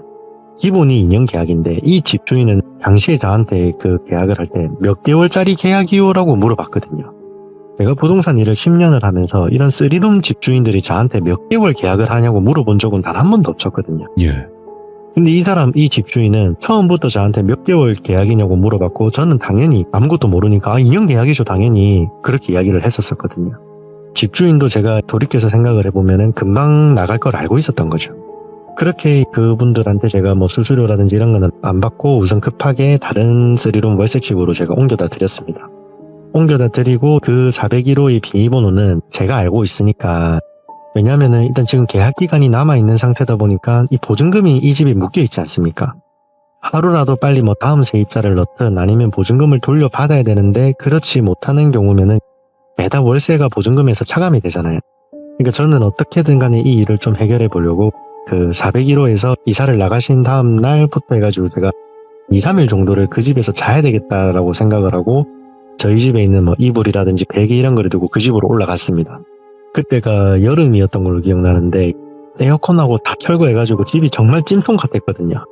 그렇게 거실에 그냥 방충망만 해놓은 채 그냥 문 다 열어놓고 그렇게 잠을 청하고 있는데 이제 문제의 그 주방 옆에 있는 그 쪽방? 그 방에서 또 막 굴그렁대는 소리가 나기 시작하더라고요. 그래서 제가 정말 잘 걸렸다. 오늘 내가 이거 문 어떻게 해서든 뜯어서라도 이 원인을 한번 밝혀내야 되겠다. 뭐가 문제인지. 그러고 제가 조심스럽게 문 앞에 다가갔습니다. 근데 저도 사람이다 보니까 좀 겁이 나지 않습니까? 혼자 있고 하다 보니까 이제 손에 조그마한 망치 한 개를 들고 그 문 앞에 서 있었습니다. 서가지고 제가 길을 갔다가 문 쪽에 자세히 대보니까 이게 뭐라고 하는지 들리더라고요. 뭐라고 말을 하냐면은 이게 욕을 해도 되는지 모르겠는데 제가 일단은 괜찮아요. 예, 미친 예민해가지고 뭐 어쩌고 하는 겁니다. 그 이야기를 듣는데 진짜 온몸에 소름이 다 돋더라고요. 제가 기억나는 그 문장들이 미친 예민해가지고 그냥 가만히 있으면 반이라도 가는데 뭐 어쩌고 하면서 그분이 갑자기 나가버리는 바람에 뭐 어쩌고 계속 이런 이야기를 하더라고요.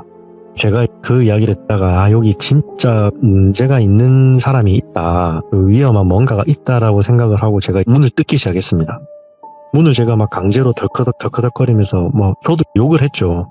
저는 당연히 거기에 불법 그 침입한 사람이 있다라고 저는 생각을 했거든요, 당시에. 집주인은 계속 저한테 아무도 없다라고 강하게 주장을 하니까 여기에는 뭐 노숙자가 됐든 다른 누군가가 불법으로 들어와서 살고 있다라고 저는 생각을 할 수밖에 없었습니다. 예. 그래서 제가 이 문짝 배상해준다라는 생각을 하고 막 문을 뜯으면서 소리를 막 고래고래 질렀죠. 니 거기 딱 있어라. 내가 니 누군지 얼굴이나 한번 봐야 되겠다. 왜냐하면 제가 그 당시에 이사비까지 그분들한테 드렸었거든요.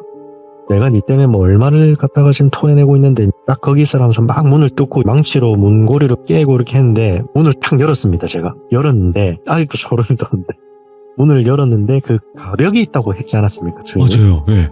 가벽 없습니다. 그냥 방입니다. 바로 방인데 와, 이게 피비린내가 거기서 다 났던 겁니다. 거기에 닭이 있지 않습니까? 닭. 생닭을 갖다 살아있는 털도 안 벗긴 그 생닭이 몸통은 없고 머리만 3구, 4구 정도가 천장에 이렇게 막 대롱대롱 걸려 있더라고요. 그리고 거기에는 뭐 불상이며 부적, 무슨 달마 그림 하여튼 그런 것도 방 안에 다 도배가 되어 있고 들어갔는데 더 놀라웠던 거는 주인 아줌마가 거기 있는 겁니다. 그래서 제가 그거를 보고 사모님 여기서 뭐합니까? 물어봤습니다. 아무 말도 못하고 이 사람이 저를 보더니 얼굴이 사색이 돼 있는 거예요. 저도 뭐 사색이 됐죠, 당연히. 여기에 있어서는 안 되는 사람이 지금 이 방 안에 있었으니까 저희 둘이서 아무 말도 안 하고 한 1분 정도를 그냥 서로 아이 컨택만 하고 있었습니다.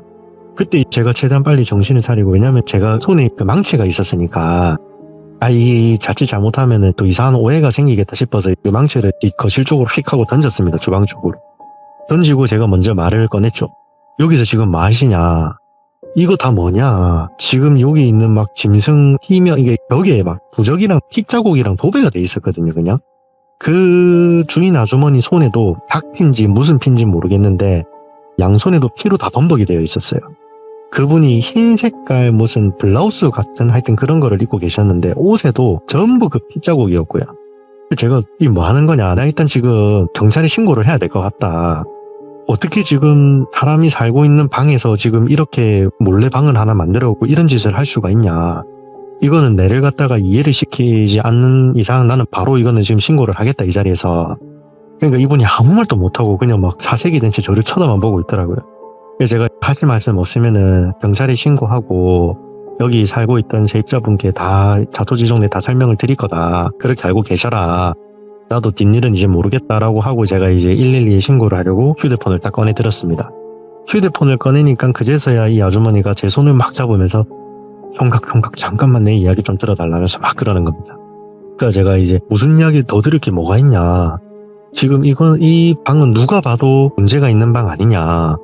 지금 천장에는 닭 모가지가 지금 뭐 4개, 5개 이렇게 걸려져 있고, 벽에는 온통 피범벅에, 부적에, 불상에, 그리고 아주머니 지금 상태도 온몸이 지금 피범벅인데, 하나 이건 아닌 것 같다. 그 바닥에 무슨 다라이 하나를 놔뒀는데, 그 다라이에 전부 닭 피였거든요. 그러니까 이제 이게 말로 이게 표현이 안 되는 상황인 거죠, 이게 지금. 난장판이네, 난장판이. 네, 난장판이었어요, 그냥. 피칠갑에 냄새도 어마어마하게 났고. 그러니까 이분이 갑자기 그 피 묻은 손으로 제 손을 막 잡으면서 손갑 잠깐만 내 이야기 좀 들어달라면서 막 그러더라고요. 그래서 저도 일단은 먼저 진정을 좀 해야 될 것 같아가지고 일단 심호흡 좀 하고 이야기를 들어보려고 그 바닥에 보니까 의자 조그만한 게 하나가 있어가지고 거기 제가 걸터 앉았습니다. 그 주인 아주머니는 그냥 마룻바닥에 앉아 있었고 원룸이 정말 작긴 작더라고요. 성인 남자 한 2명 누우면 그냥 꽉 차는 그런 공간이었습니다. 싱크대 한 개 있고. 아무튼 이제 거기 앉아갖고 일단 이야기를 해보시라 하니까 자기가 저한테 뭐 종교가 있냐고 대뜸 물어보시더라고요. 그래서 제가 속으로 이 사이비한테 단단히 내가 잘못 걸렸구나. 그래서 제가 나 종교 없고 나는 모든 종교 다 존중한다. 지금 뭐 종교 의식을 했다 그 말이냐 물어보니까 맞다더라고요. 자기가 모시는 무슨 장군신이 있는데 이 아주머니도 뭐 사연은 나름 있었던 사람입니다. 자기가 아들이 있는데 그 아들이 이제 완전히 늦둥이랍니다. 자기 네. 나이가 이제 내일 모레면 60인데 아들이 중학생이랍니다. 아들이 중학생이고 외동아들이래. 외동아들인데 이제 이 친구가 우리 요즘 말로 하면은 자폐 스펙트럼? 예전에는 우리가 흔히들 뭐 정신지체장애인 뭐 이런 식으로 많이 표현을 했잖아요. 네. 자기 아들이 하나밖에 없는 외동아들이 장애인인데 내가 우연히 이 장군신을 만나게 됐다. 이 장군신이 하는 말이 우리 집 4층에 새 들어오는 사람들을 갖다가 이렇게 쉽게 말해서 저주? 제가 이런 무속 행위를 정확하게는 잘 모르는데 이런 뭐 양밥이라 하나요? 이런 거를 뭐 남을 저주하고 막 이러는 행위? 그거를 하면은 자기 아들이 정상으로 서서히 바뀐다 하더라고요. 말도 안 되는, 아이고, 예. 그래서 제가 사실 저도 가족 중에 그런 가족이 있거든요. 근데 아무리 그렇게 해도 정말 이거는 잘못된 행동이다. 나도 예. 가족 중에 이런 사람이 있는데 우리 모두 다 말로 표현 안 했을 가슴에 그냥 이렇게 대못 하나씩 받고 그냥 사는 거 아니겠냐. 그렇다고 남한테 이렇게까지 하는 거는 정말 아니지 않냐. 근데 자기가 말하는 게 자기도 처음에 안 그랬답니다. 지금 이 행위를 한 지 딱 횟수로 약 한 4년 정도가 되었다 하더라고요. 근데 1년 차부터 진짜로 자기 아들이 호전이 됐다 하더라고요. 그러니까 이제 자기가 뭐 믿고 싶은 대로 믿는 것 같아. 제가 봤을 때는 네. 아들이 한 해 나이를 먹어가면서 조금씩 남들보다 성장이 더디더라도 어느 정도씩 수준이 올라가는 거일 수도 있는데 그거를 그런 무속 행위를 했다라고 자기가 그냥 스스로 믿고 싶었던 것 같아. 그래가지고 자기가 그게 들어보니까 3일에 한 번씩 생닭을 잘라가지고 천장에 걸고 그 떨어지는 피를 다라이에 받아서 그 피로 뭐 손을 씻고 그 피로 세수를 하고 뭐 그런 식으로 기도 행위를 해야 된다 하더라고요. 와. 그래서 제가 또 물어봤습니다. 아니 근데 이 세입자 말로는 얼마 전에 고양이 울음소리도 들었다는데 고양이는 그럼 뭔데요? 물어보니까 고양이는 6개월에 한 번씩 잡아야 된다 하더라고요. 그게 무슨 말이냐니까 6개월에 한 번씩 고양이를 해가지고 똑같이 천장에 그렇게 해가지고 그 행위를 해야 된다 하더라고요. 와 이게 진짜 사이코구나. 당신 이런 거는 누구한테 배웠냐 물어보니까 자기가 그 자주 가는 그 무당이 있는데 무당이 알려줬다 하더라고요. 완전히 그냥 사이비 같은 무당한테 현혹돼가지고 그런 행위를 한 거죠. 그래서 제가 이거를 지금 당장에 경찰에 신고를 해야 되냐 아니면 일단 세입자한테 먼저 말을 해야 되냐 고민을 하다가 우선은 제가 여기 더 이상 있으면 안 되겠다 싶어서 제가 당시에 그 집을 사진을 일단 다 찍었었습니다. 사진을 찍고 동영상으로 녹음도 했었고요. 사모님이 그동안 여기서 이러이러한 행위 한 거 맞죠? 예 아니오로만 대답하세요 하고 뭐 제가 협박이나 강요 없었다라고 막 이렇게 서로 하는 거를 동영상을 찍어놨었습니다. 집 상태도 찍어놓고 왜냐면은 나중에 돼서 또 이런 사람들 말 바꿔서 제가 뭐 어떻게 했니 저떻게 했니 이럴 수도 있기 때문에 증거를 미리 다 남겨놓고 그날 밤에 새벽이었죠? 바로 그냥 그 남편분한테 전화를 했습니다. 뭐 다행히 그분이 주무시다가 전화를 받으시더라고요. 그래서 제가 너무 늦은 시간에 죄송하다. 문제의 방을 내가 열었다. 하니까 그분이 잠이 다 깨셨는지 거기에 뭐가 있던가요? 물어보시더라고요. 그래서 제가 그동안 있었던 일을 다 말하니까 그 남편분 난리가 난 거죠. 왜냐면은 자기 혼자면은 괜찮은데 자기 아내가 있었고 심지어 와이프가 임신을 하고 임산부였다 보니까 그런 거에 더 예민하게 받아들일 수밖에 없었던 거예요. 막 저한테 소리를 지르고 또 어디 거기 지금 내가 가겠다면서 뭐 죽여버리겠다면서 막 난리가 나신 거예요. 그러니까 제가 우선은 너무 늦었으니까 진정하시고 우리 내일 사장님 퇴근하시고 나서 우리 얼굴 보고 이야기를 하자. 뭐 경찰에 신고를 하든 고소를 하든 뭐가 되었든 간에 얼굴 보고 이야기를 하자. 그렇게 하고 제가 그 집 거실에서 통화를 다 마쳤습니다. 마치니까 그 집 주인이 그쪽 문에서 주방 쪽으로 슬그머니 기어 나오시더라고요. 그러더니 저한테 뭐 이거 그냥 없었던 일로 해주면 안 되냐. 네. 나도 너무 힘들어서 근데 이해를 좀 해달라. 막 그런 이야기를 하시더라고요. 제가 그 주인한테도 말했죠. 나는 이제 여기서 내가 할 수 있는 거는 없다. 당사자들끼리 이야기를 하셔라. 그리고 나는 내 나름대로 이 집을 중개한 거에 대해서 나는 책임을 지고 나는 이사비 150만 원까지 써가면서 나는 지금 수수료가 문제가 아니라 어쨌든 내가 한 행동에 책임을 진 것 같다. 사모님도 이런 행동에 대해서는 책임을 지셔라. 뭐가 되었든 간에. 그렇게 하고 나서 자기가 뭐 3자 대면을 하겠다 먼저 이야기를 하시더라고요. 그 주인분이. 그래서 제가 뭐 3자 대면을 하든 5자 대면을 하든 그냥 뭐 알아서 하셔라 하고 저는 그 집에서 나왔습니다. 나오고 그 다음날 저녁이 되어가지고 그 집주인하고 그 남편분하고 임신한 아내한테는 그 이야기를 안 했다 하더라고요. 남편이. 제가 잘했다 그 이야기해서 좋을 것도 없고 잘하신 것 같다 해가지고 저하고 그 남편분하고 집주인 이렇게 3명이서 그 401호에서 만나게 되었습니다. 그 짧은 시간에 그 주인 아주머니는 그 쪽문에 있는 방을 싹 치워놨더라고요. 네. 피자국이 하루아침에 안 없어지거든요. 그럼요. 도배를 해도 그 도배 풀 자국이 스며들면서 다시 그 피가 우리 시멘 벽에 다 일어나게 돼 있거든요. 냄새도 안 빠져요, 잘. 네. 도배는 자기가 아직까지 그대로인데 이제 네. 그런 모가지라든지 불상이라든지 막 이런 거를 막 어느 정도는 다 치우긴 치워놨더라고요. 와. 그래도 이미 벽에는 그 피 범벅된 자국이 그대로 있으니까 그 심지어 제가 동영상까지 다 찍어놨으니까 남편분이 보면서 막 치를 떨더라고요. 그 아주머니 멱살도 막 잡고. 제가 여기서 더 감정이 격해지면 진짜 폭력 사태가 일어날 것 같으니까 남자분을 좀 제지를 시켰죠. 제지를 시키고 앉아서 현실적으로 이야기를 좀 해보자라고 제가 먼저 이야기를 꺼냈습니다. 꺼내니까 이제 그 아주머니가 막 울면서 자기가 뭐 잘못했다, 어쩔 수가 없었다, 막 이런 하소연들을 하기 시작하더라고요. 남편분은 뭐 자기가 법은 잘 모르지만 이거는 무조건 고소를 하겠다. 근데 이게 솔직히 우리가 법률적으로 해석을 해보면 저도 뭐 법조인은 아니지만은 이게 고소를 한다고 해서 뭔가 크게 뭐 저분이 징역형 처벌을 받는다고 이런 거는 제가 봤을 때 절대 없을 것 같았거든요. 해봤자 뭐 벌금에 주거침입죄에 그게 다지 그 이상의 처벌은 제가 봐도 안 나올 것 같더라고요. 그래서 제가 일단 그 남편분한테 좋게 이야기를 했죠. 합의를 좀 보는 식으로 가시면 안 되겠냐. 그러니까 이제 그 아주머니가 합의금이라든지 이런 거를 막 제시를 하더라고요. 보니까 정신적인 피해 보상금하고 해가지고 토탈적으로 보면은 어쨌든 금전적으로는 나쁘지 않은 그거였던 것 같아요. 제가 봤을 때.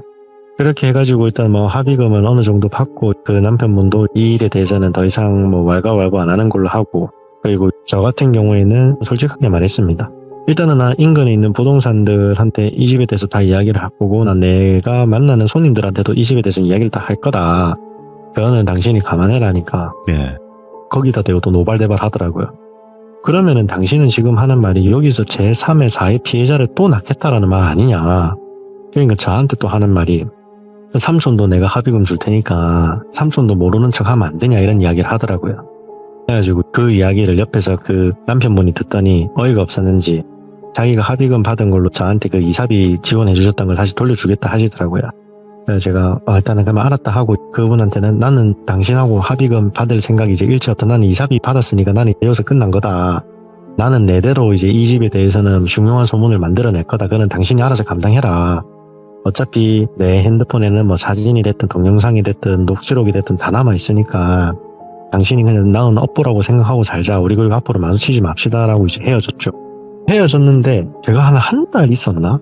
어느 날 갑자기 그 집이 생각이 나가지고 그 동영상이라든 녹취록을 보려고 사진 앨범이 통으로 다 날아갔더라고요. 뭐야, 왜? 그거는 저도 참 미스터리인데 제가 그런 거를 지울 리가 없었거든요. 예? 근데 더 웃긴 게 제가 그 401호에 사셨던 그 남편분? 네. 그분한테 보냈던 그 동영상이 제가 하나가 있었거든요. 그분이 저한테 보냈던 것도 있었고, 그리고 제가 마지막에 그 핏자국이라든지 이런 거 찍어놨던 그 불상하고 그것도 파일이 안 열리는 거예요. 그걸 클릭을 하면은 열 수 없는 파일입니다 라고 뜨고 제 사진첩에도 들어가도 아무것도 안 남아있고, 그래서 제가 그 401호 남편분한테 간만에 전화를 한번 했죠. 한 달 만에.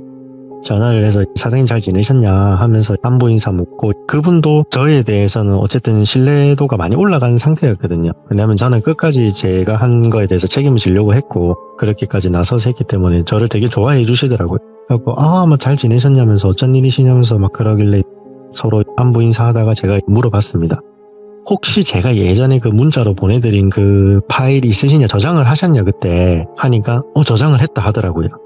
내가 잠깐 그거를 조금 봐야 될 일이 있어서 그러는데 한번 보내주실 수 있습니까? 물어보니까 잠깐만 기다리라면서 바로 보내드리겠다라 하고 전화를 끊었습니다. 끊고 한 5분 10분 있다가 그분이 전화가 오시더라고요. 사장님, 저 이거 분명히 저장을 했는데 영상이 안 보인다면서. 그리고 사장님이랑 저랑 주고받은 문자함도 열 수 없는 파일이라 뜬다고. 그러니까 본인도 저장을 했는데 사진첩에 있던 그 동영상이 통으로 날아가고, 저도 그렇고. 그래서 제가 그거를 갖다가 다시 확인하고 좀 하고 싶었는데 그 확인을 못했었던 일이 있습니다. 아무튼 이 일은 여기서 이렇게 끝이 납니다. 아니, 저희가 네. 그런 방이 있다? 그까지 들어서, 그 방 안에서 뭐 훔쳐보는 사람이 있구나. 아니면 뭐 그냥 기생충 같은 그런 느낌일 거 정도로 생각을 했는데, 이건 뭐 갑자기 곡성이 여기서 나올 줄은 상상을 못했죠. 네. 곡성에 비슷한 느낌의 그 방이 있잖아요. 네. 와, 진짜 별의별 일을 많이 보시는군요. 현실공포 쪽도 나름 장르가 있는데 뭐 사건도 있었을 것이고 많이 보셨을 텐데, 야, 이거는 보고 굉장히 경악스러웠을 것 같은 느낌이 들어요. 그 안에 상황이. 그게 진짜 처음에 문을 열었을 때 그 충격이 진짜 컸습니다, 저는. 와, 완전 영화 같았어요. 오늘 공주아빠님께서 차분하게 이야기를 들려주시긴 했지만 내용은 진짜 경악할 만큼의 충격적인 이야기였는데, 항상 레전드를 들려주셔서 너무너무 감사드리고 너무 잘 부탁드리도록 하겠습니다. 감사합니다, 공주아빠님. 감사합니다, 돌비님. 감사합니다. 감사합니다. 공주아빠님 이야기는 아직 안 들어보신 분들도 계실 거라고 생각을 하는데, 돌비 공주아빠 검색하면 이야기들이 나와요. 근데 진짜 하나같이 전부 다 또 레전드 이야기를 들려주시는 분인데, 오늘은 더더군다나 너무나 기괴한 그런 이야기 중에서 또 레전드 이야기가 나오지 않았나 생각을 하고요. 지금 현재 공주아빠님께서는 공인중개사를 하고 계세요. 그렇기 때문에 이런 일들을 조금 더 세밀하고 많이 겪는 분이기 때문에, 이야기 안 들어보신 분들은 돌비 공주아빠 검색하시면 이야기들이 나오니까 꼭 들어보시길 바라겠습니다. 감사합니다.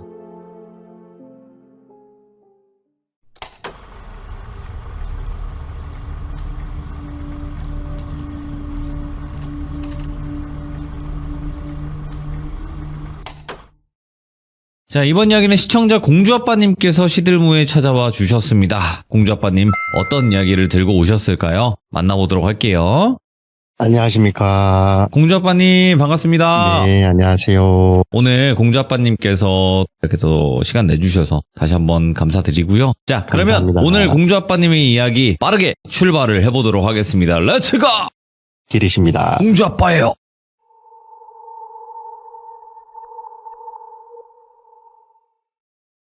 오늘 해드릴 이야기는 저희 아버지께서 겪으신 이야기입니다.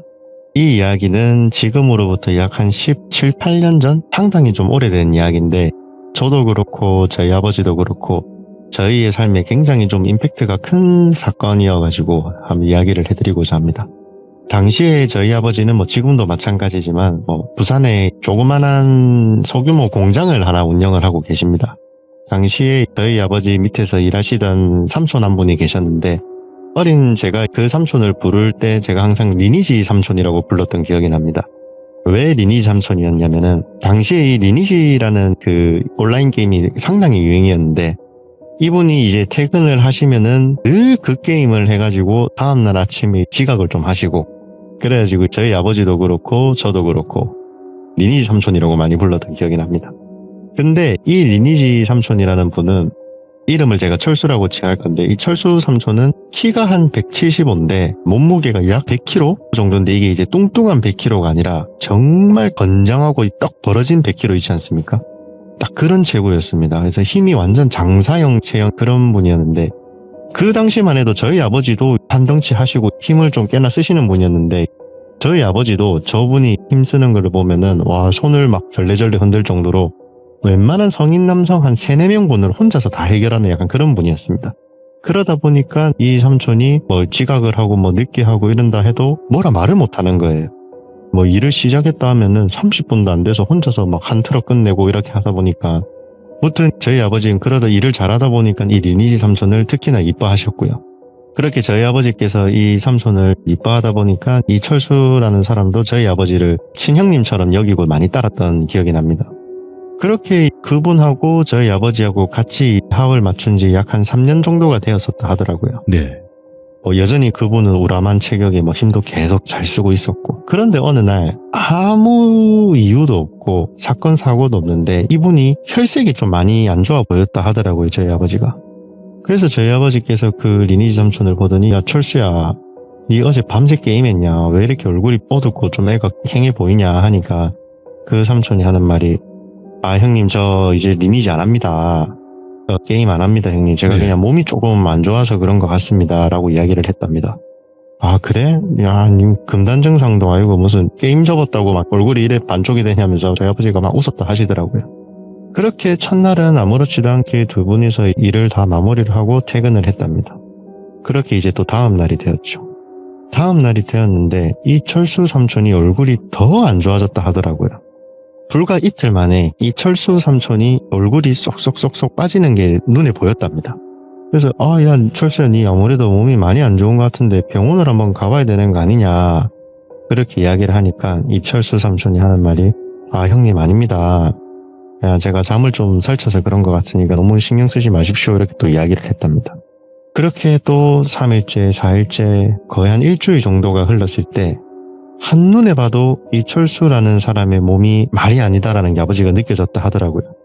그래서 당시 저희 공장이 물건들 그 무게 재는 그런 체중계가 하나가 있었는데 거기 저희 아버지가 한번 올라가 보라고 하셨습니다. 철수 삼촌이 마지못해서 신발을 벗고 이제 그 업소용 그 체중계 위에 몸을 탁 올리니까 분명 일주일 전만 해도 몸무게가 약 100kg에 육박하던 그 거구의 남자가 일주일 만에 70kg까지 빠졌답니다. 일주일 만에 30kg 가까이가 날아간 거죠, 살이. 말이 안 되는 수치거든요, 그게. 그래서 저희 아버지께서 보고, 야, 니 도저히 안 되겠다. 니 그냥 오늘 일 하지 말고 저 해운대 대학병원 한번 가봐라. 그런데 이 철수라는 사람이 끝까지 병원을 안 가겠다라고 고집을 부렸답니다. 근데 저희 아버지께서는 아무래도 이 철수라는 삼촌하고 더 일을 오래 하고 싶고, 그리고 자기가 마음적으로도 많이 아꼈던 동생이다 보니까 강제로 끌고 그 대학병원으로 끌고 갔다 하더라고요. 그렇게 내시경도 해보고 CT, MRI도 저희 아버지께서 비용을 다 지불하고 그렇게 검사를 다 마쳤답니다. 그렇게 검사 결과 나올 때까지 그분한테 일을 나오지 말고 쉬어라라고 말씀을 하시고, 한 이틀 정도 시간이 지났을 때 병원에서 검사 결과를 받았다라고 그 철수 삼촌이 연락이 오셨다 하더라고요. 그래가지고 그래 검사 결과가 어떻게 됐냐 하니까 철수 삼촌이, 형님 저녁에 저랑 술 한잔 하시죠 라고 이야기를 했답니다. 그래 알겠다 하고 저녁에 저희 아버지께서 그 철수 삼촌을 만나서 공장 근처에 있는 조그만한 포장마차에 같이 가셨다 하더라고요.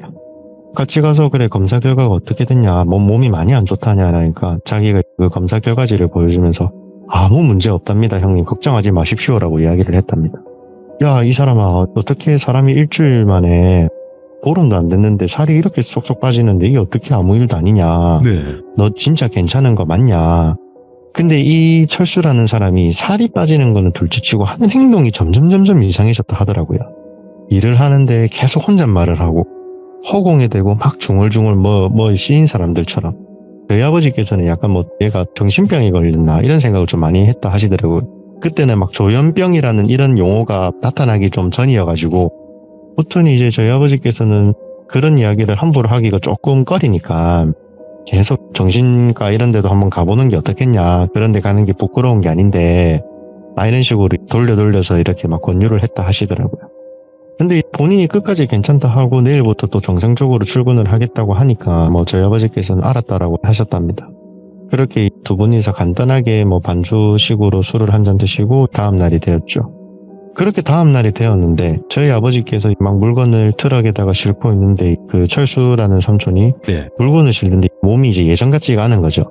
살이 워낙 쏙쏙 빠지고 하니까 상자 하나 드는데도 막 부들부들 손이 막 떨리고 있고, 불과 2주 3주 전만 해도 혼자서 박스 3-4개씩 올려가지고 싣던 사람이 상자 한 개 나르는 것도 힘들어 했다 하시더라고요.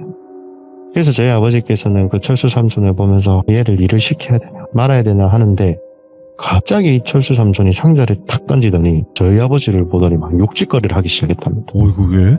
입에 담기도 힘든 말들을 하면서 막 삿대질을 하고 막 욕을 했다 하더라고요. 저희 아버지는 솔직히 뭐 지금은 조금 많이 온순해지셨는데 워낙 힘쓰던 그런 일을 많이 하시다 보니까 또 더군다나 경상도 옛날 사람이다 보니까 좀 아버지가 오히려 이제 그런 이야기를 듣고 욱했다고 하시더라고요. 그래갖고 이게 미쳤나 하고 뺨을 한 대 때렸다 하시더라고요. 그렇게 뺨을 한 대 때리니까 그 철수라는 삼촌이 정신이 들었는지 아유 형님 죄송합니다. 진짜 죄송합니다 이렇게 이야기를 했다 하더라고요. 그래서 저희 아버지께서 야 이 사람아 너 갑자기 왜 그러냐 응? 일 잘하고 있다가 갑자기 왜 나한테 욕을 하냐 그러니까 자기가 기억이 안 난다고 이야기를 합니다. 방금 나한테 입에도 담기 힘든 그런 막말을 다 내뱉어 놓고 이제 와서 갑자기 무슨 기억이 안 난다 이런 이야기를 왜 하냐. 그러니까 이 사람이 형 죄송한데 오늘 먼저 좀 퇴근을 해보겠다 막 이렇게 이야기를 했다고 하더라고요. 그래서 저희 아버지께서는 그래 뭐 네가 지금 뭐 일할 몸도 아닌 것 같고 그냥 들어가라 하고 아버지 혼자서 일을 했다 하시더라고요. 그렇게 아버지께서는 일을 다 마무리를 하고 혼자 곰곰이 사무실에 앉아서 생각을 좀 했다고 하십니다. 얘랑 일을 계속 해야 되나 말아야 되나 이런 걱정을 하셨죠. 뭐 자영업자들 다 마찬가지겠지만. 그래서 저희 아버지께서는 한 일주일만 더 지켜보고 얘가 계속 이렇게 점점 상태가 안 좋아지면은 그냥 좀 좋게 이야기를 해서 내보내는 걸로 결정을 하셨다 하더라고요. 그렇게 저희 아버지께서 그렇게 혼자 마음의 결정을 내리고 집으로 돌아와서 가족들과 함께 식사를 하고 잠이 들었습니다. 잠이 들었는데 저희 아버지께서는 뭐 평생 가위 한 번 안 눌려보면서 사신 분이거든요. 근데 그날 처음으로 가위에 눌렸답니다. 가위가 눌려가지고 눈을 뜨니 돌아가신 할아버지, 그러니까 저희 아버지한테는 아버지죠. 돌아가신 아버지가 나타나셔가지고 아무 말도 안 하고 침대 옆에 서서 저희 아버지를 노려보셨다 하더라고요.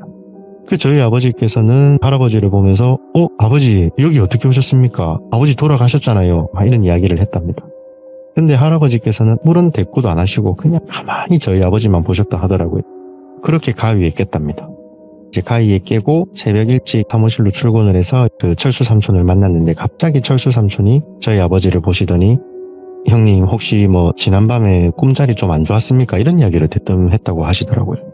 그래서 저희 아버지께서는 아니 그런 거는 없었는데 돌아가신 우리 아버지 나오시긴 하더라. 한 번도 그런 꿈 꾼 적 없는데 돌아가시고 나서 지금 처음 그런 꿈 꿨다 하니까 이분이 막 무슨 죄 지은 사람처럼 막 안절부절 막 그런 행동을 했다고 하시더라고요. 그래서 저희 아버지께서는 얘가 근데 그런 걸 나한테 왜 물어보지 하면서 일단은 뭐 밀린 일이 많으니까 일이나 하자 하고 막 일을 하기 시작했답니다. 그렇게 일을 하고 또 다행히 그날은 별 문제 없이 두 분이서 그렇게 일을 마무리하고 헤어지셨고요. 그리고 둘째 날에도 할아버지를 꿈에서 뵈고 나서 그 다음날 또 잠이 들었는데 또 똑같이 가위에 눌렸다고 하시더라고요. 예. 눈을 뜨니 할아버지께서 옆에 서가지고 저희 아버지를 노려보고 계셨고 저희 아버지께서 아버지 도대체 저한테 왜 그러십니까? 뭐 혹시 하시고 싶은 말씀 있으시면은 그냥 속 시원하게 해주십시오. 그런데도 이제 할아버지께서는 아무런 대꾸도 안 하고 그냥 저희 아버지를 매섭게 노려만 보고 계셨다 하더라고요. 그러고 잠에서 깨고 셋째 날 밤에도 또 똑같이 이제 저희 할아버지께서 나오셔서 그런 행동을 하셨고 셋째 날에는 저희 아버지가 너무 답답해서 할아버지께 되려 큰 소리를 냈다고 하시더라고요. 아니 아버지 아들한테 뭐 바라는 게 있으시면 속 시원하게 말씀을 해주십시오. 제가 생전에 못하고 뭐 죄짓고 이런 거는 다 알겠는데 아버지 저 너무 답답합니다. 그냥 좀 속 시원하게 제가 뭘 잘못했고 뭘 하면 안 돼 이런 거를 말씀을 해주시면 안 되겠냐. 그러자 할아버지께서 엄청 큰 소리로 네가 거기를 왜 붙어있어? 이렇게 소리를 지르셨답니다. 저희 아버지 말씀으로는 할아버지께서는 단 한 번도 자식들한테 큰 소리 한 번 낸 적 없던 그런 분이셨다 하더라고요. 워낙 성격이 좀 내성적이신 그런 것도 있겠지만 아무튼 뭐 자식들한테 한 번도 뭐 손찌검을 한다던가 뭐 욕을 한다던가 그런 분이 아닌데 그 꿈에서 처음으로 이제 자기한테 그렇게까지 소리를 지르면서 막 뭐라 하는 게 처음이었다 하시더라고요. 그렇게 놀래가지고 잠에서 깨고 사무실로 출근을 했는데 또 그 철수 삼촌이 형님 혹시 어제도 꿈자리 안 좋으셨습니까? 이런 이야기를 했답니다. 그리고 야, 내 안 그래도 어젯밤에 또 아버지 나와가지고 나한테 큰 소리 치고 그렇게 하시던데 니 뭐 아냐? 니가 뭘 알고 지금 내한테 이렇게 물어보는 거 아니냐? 하니까 이철수 삼촌이 또 대답을 막 회피하면서 또 막 안절부절 하고 있었다고 하더라고요. 아닙니다 형님 하면서. 그래서 아버지께서는 저놈 저게 진짜 뭐가 있는 것 같은데 이런 생각을 했는데 일이 더 먼저니까 그래 일단 아버지께서는 그냥 그런갑다 하고 또 계속 일을 막 하기 시작했다 하더라고요. 그리고 그날 하필 저희 아버지께서는 좀 타지에 멀리 출장을 가실 일이 있어가지고 그날 일을 마치자마자 바로 아버지가 가지고 계시는 탑차를 끌고 부산에서 경기도까지 출장을 가시게 됩니다. 부산에서 경기도면은 상당히 먼 거리이기 때문에 솔직히 운전이 조금 많이 위험하거든요. 네. 특히나 아버지께서는 새벽에 출근하셔가지고 오후에 퇴근을 하시는 분인데 거의 뭐 24시간 풀로 운전도 하고 일도 하고 이런 상태에서 아마 그날 몸이 제가 봐도 많이 힘드셨을 것 같아요. 네. 그렇게 경기도에 도착을 해서 물건들을 다 내려주고 곧바로 다시 부산으로 내려오셨다고 하더라고요. 그렇게 뭐 부산에 거의 다 도착을 하셨을 때쯤 부산에 유명한 터널이 하나가 있는데 거기를 빠져나오는데 그런데 운전을 하고 있는데 뭔가 뒤에서 인기척이 느껴져서 그 차 안에 있는 우리 룸미러 있지 않습니까? 터널을 빠져나올 때쯤에 룸미러를 살짝 봤는데 그 탑차 같은 경우에는 뒤에가 다 막혀 있습니다. 그래서 룸미러로 봐봤자 아무것도 없습니다. 그냥 뒤에는 다 막혀 있기 때문에. 근데 룸미러로 봤는데 웬 여자가 고개를 꺾어서 저희 아버지를 쳐다보고 있었다 하더라고요. 그 모습을 보자마자 저희 아버지께서는 너무 놀래가지고 급브레이크를 밟음과 동시에 핸들을 막 꺾었답니다. 그 터널을 빠져나오면은 그 중앙분리대 쪽에 가로수가 엄청나게 심어져 있습니다. 당시에 그 가로수를 약 한 8그루 정도를 다 들이받고 차는 반파가 되었고요. 그렇게 아버지는 다 찌그러진 그 차 안에서 온몸이 끼어져 있는 채 누워 계셨고요. 그렇게 구급 소방대원들 분께서 오셔가지고 그 사고 현장을 보고 이분은 돌아가셨겠구나 해가지고 막 톱 같은 걸 들고 와서 차를 막 찢어 발기기 시작했다 하더라고요. 톱으로 차들을 막 문짝을 뜯어내고 그러다 보니까 저희 아버지께서 그런 좀 잔재 이런 거에 막 몸이 찔리지 않습니까? 그러다가 저희 아버지께서 아프시니까 이렇게 소리를 지르니까 예. 소방대원분들이 이분 살아 계신다면서 막 그렇게 난리가 났답니다. 그렇게 소방대원들의 도움을 받고 저희 아버지께서 그 사고 현장에서 빠져나오는데 다행히 아버지께서는 다친 데가 단 한 군데도 없었다 하시더라고요. 예. 소방대원분들도 아니 분명히 이 정도면 현장 즉사인데 진짜 아프신 데 없냐니까 저희 아버지께서 막 팔도 돌리고 허리도 돌리고 고개도 돌리면서 나 멀쩡하다 괜찮다. 그렇게 해서 다행히 그분들의 도움을 받고 일단 병원으로 먼저 후송이 됐다 하시더라고요. 정밀 검사까지 다 받았는데 당시 아무런 사고 후유증이라든지 이런 것도 없었고 소나무 7그루랑 차 폐차된 거 그거 말고는 그런 딱히 문제될 건 없었습니다. 그렇게 저희 아버지께서는 그냥 하루 정도 병원 치료를 받고 다음날 출근을 하셨죠. 출근을 하니까 이 철수 삼촌이 저희 아버지 눈을 못 마주치고 있었다 하더라고요. 예. 야 철수야 내 왔다 이렇게 인사를 해도 예 사장님이라면서 막 고개를 돌리고 그러고 저 녀석이 또 왜 저러지 해서 일단은 일이나 하자 하고 막 일을 하기 시작했답니다. 근데 갑자기 그 철수 삼촌분께서 상자를 든 채로 뒤로 획 넘어가면서 입에서 막 거품을 물기 시작했다 하시더라고요. 저희 아버지께서는 너무 놀래가지고 야 철수야 너 왜 그러냐 하면서 119 구급대도 막 부르고 이제 막 난리가 났었다고 하더라고요. 예. 근데 이 철수라는 삼촌이 막 개거품을 문 채 쓰러져가지고 눈도 뒤집어져 있고 저희 아버지께서는 얘가 진짜 잘못되는구나 라는 생각을 하고 있었는데 다행히 한 5분도 안 돼서 또 눈을 또 부릅뜨면서 자리에서 일어났다 하시더라고요. 그리고 도저히 안 되겠다 싶어서 아버지께서 철수야 네 병원 갔다 와서 내랑 이야기 좀 하자 그렇게 이야기를 했답니다. 그래서 그 철수라는 삼촌도 대충 무슨 이야기를 할지 알았는지 알겠습니다. 그럼 병원 다녀와서 이야기하시죠 형님 하고 병원을 갔다 하시더라고요. 네. 그렇게 병원에서 간단하게 진료 볼 거 보고 철수 삼촌이 저녁 한 7시 그때쯤에 사무실로 왔다고 하시더라고요. 불과 한 달 정도 된 시간 동안 그 철수 삼촌이 몸무게가 100kg에서 마지막에 아버지가 몸무게 재보라고 했을 때가 52kg였다고 하시더라고요. 그러니까 뼈밖에 안 남은 거죠. 예. 이제 저희 아버지께서 사무실에서 같이 담배를 한 대 태우시면서 이야기를 했다고 하시더라고요. 네 솔직히 말해라. 네 지금 있냐? 무슨 일이냐? 물어보니까 그제서야 이제 이 철수 삼촌이 이실직고를 하기 시작했답니다. 형님, 사실 제가 무당집안 자식입니다. 이 무당집안 자식들은 대대로 이 신내림이라는 걸 받아야 되는데 예. 자기가 그 생활이 너무 싫고 자기는 어머니가 무당이었다 하시더라고요.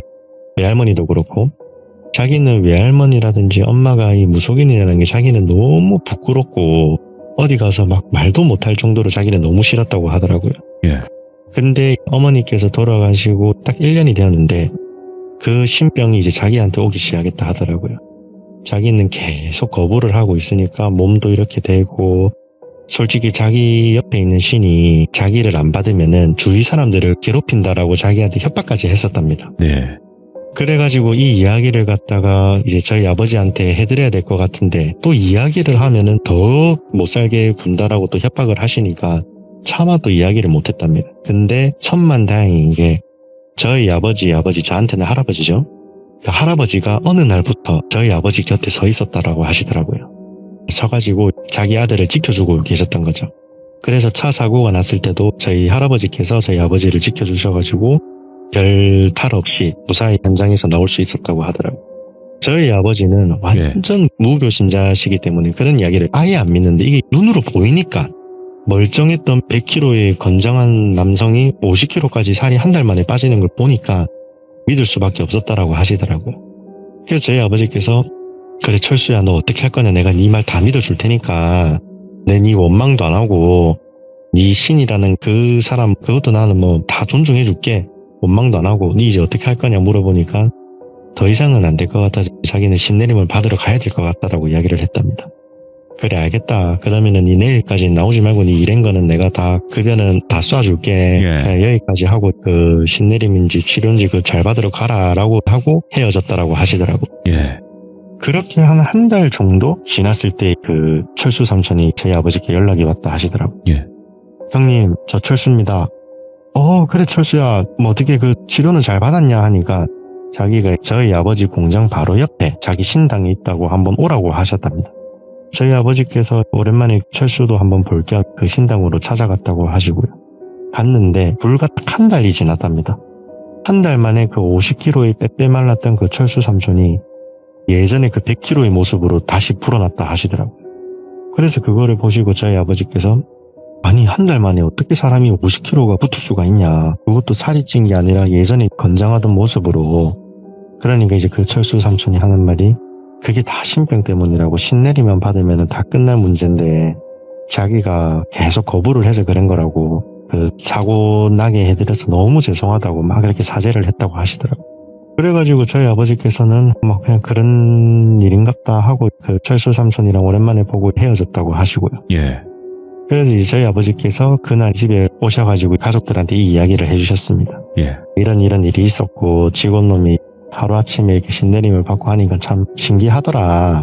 그래서 뭐 앞으로 너희도 궁금한 거 있으면은 그 철수한테 한번 가서 뭐 상담도 받아보고 해라. 나는 뭐 그런 거는 내 스타일 아니니까 나는 안 할 거고, 너네들 뭐 궁금한 거 있으면 언제든지 가서 물어보고 하면은 뭐 상담해준다고 하더라. 그렇게 이야기를 막 해주셨던 기억이 났습니다. 그러고 시간이 조금 흘렀을 때 그 철수 삼촌께서 전화가 한 통이 오시더라고요, 저희 아버지께.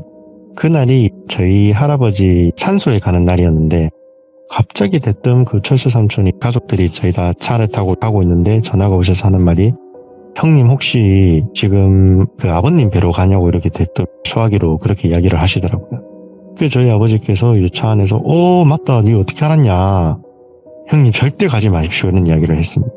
갑자기 그게 무슨 말이냐, 아버지 산소를 가지 말래, 갑자기 무슨 뚱딴지 같은 소리냐. 아닙니다 형님, 절대 오늘은 가시면 안 됩니다. 계속 그런 이야기를 하길래 저희 아버지께서 이상하다 생각을 해가지고 뒷자리에 있는 저희 어머니께 이야기를 했습니다. 이 철수라는 친구 기억나지? 그 친구가 갑자기 아버지 산소를 가지 말라는데 이거 어떻게 해야 되냐. 저희 엄마도 이제 찜찜하니까, 저희 어머니도 그런 이야기를 듣고 찜찜하니까 아유 좋은 게 좋은 거라고 그냥 차 돌려서 집으로 가자 그렇게 이야기를 하셨습니다. 당시에 저희가 집에서 출발한 지 불과 몇 분 안 됐을 때였거든요. 그렇게 이제 차를 돌려가지고 다시 지하 주차장에 놓고 차 시동을 끄고 내리는데 갑자기 엔진에서 벅 소리가 나면서 엔진이 터진 겁니다, 차에서. 그래가지고 저희가 너무 놀래가지고 그 충격이 얼마나 컸냐면 앞유리가 터질 정도였거든요. 그래가지고 저희가 보험회사 차량 보내고 차도 서비스 센터에 맡겨보니까 이제 아버지가 뭐 왜 그러셨는지 모르겠는데 차 엔진을 뭐 잘못 관리를 하셨는지 그게 갑자기 터졌다라고 이야기를 하시더라고요. 근데 저희가 돌이켜서 또 생각을 해보면은 만약에 그분의 충고를 무시를 하고 계속 갔으면은 저희가 달리는 도중에 그런 사고가 났으면 큰 사고였을 텐데, 그래서 저희 아버지께서는 그 철수 삼촌이 또 생각이 났는지 다음날 전화를 했다고 하시더라고요. 철수야, 내가 사실 어제 네 전화 끊고 집 주차장에서 이런 사고가 났는데 너 어떻게 알았냐 물어보니까 그 철수 삼촌이 하는 이야기가 자기가 그 모시는 신이 이제 형님한테 미안한 게 좀 많아가지고 사고를 미리 기뜸해 주신 거라고 그렇게 이야기를 했다고 하시더라고요. 그래서 이걸로 그때 그 사고 난 거랑 퉁치자고 형님도 이제 너그럽게 그냥 이해해 주셨으면 좋겠습니다. 이렇게 이야기를 하면서 이야기가 마무리가 되었습니다. 어마무시한 또 이야기네요, 이것도. 오늘은 좀 그냥 간단한 이야기를 한번 해봤습니다. 아니에요. 왜냐면 대부분 공주아빠님께서 직업괴담 위주로 많이 들려주시긴 했잖아요. 아니면 본인의 네네네네. 이야기라든지. 네네. 그치만 다른 이야기도 굉장히 그냥 공주아빠님 스타일대로 너무나 잘해주셔서 그리고 신기하기도 하고 기묘하네요, 네. 확실히. 감사합니다. 그리고 공주아빠님께서도 누구보다 저는 네네. 건강을 확실하게 회복하길 바라는 분 중에 한 분이거든요. 아유, 저도 마찬가지죠. 그러니까 너무 저희는 서로를 공감할 수 있는 그런 또 참여자와 진행자기 때문에 그래서 다른 거 다 필요 없습니다. 이게 건강이 최고더라고요. 그죠? 맞습니다. 네, 그리고 가족분들과도 항상 행복하시길 바라겠습니다. 고맙습니다. 네. 공주아빠님께서 오늘 해주신 이야기도 굉장히 기묘하면서 또 섬뜩한 이야기였던 것 같습니다. 그리고 여러분들 아직 공주아빠님 이야기 안 들어보신 분들 분명히 또 계실 거예요. 공주아빠가 누구지? 하면서 네, 돌비 공주아빠라고 검색하시고 첫 번째 부동산 이야기부터 꼭 들어보셔야 됩니다. 이분 이야기도 어디 가서 들을 수 있는 이야기가 아니에요. 그래서 꼭 들어보시길 바라고 여러분들도 하시는 일들 전부 다 잘 되시고 항상 건강하시길 바라겠습니다. 감사합니다.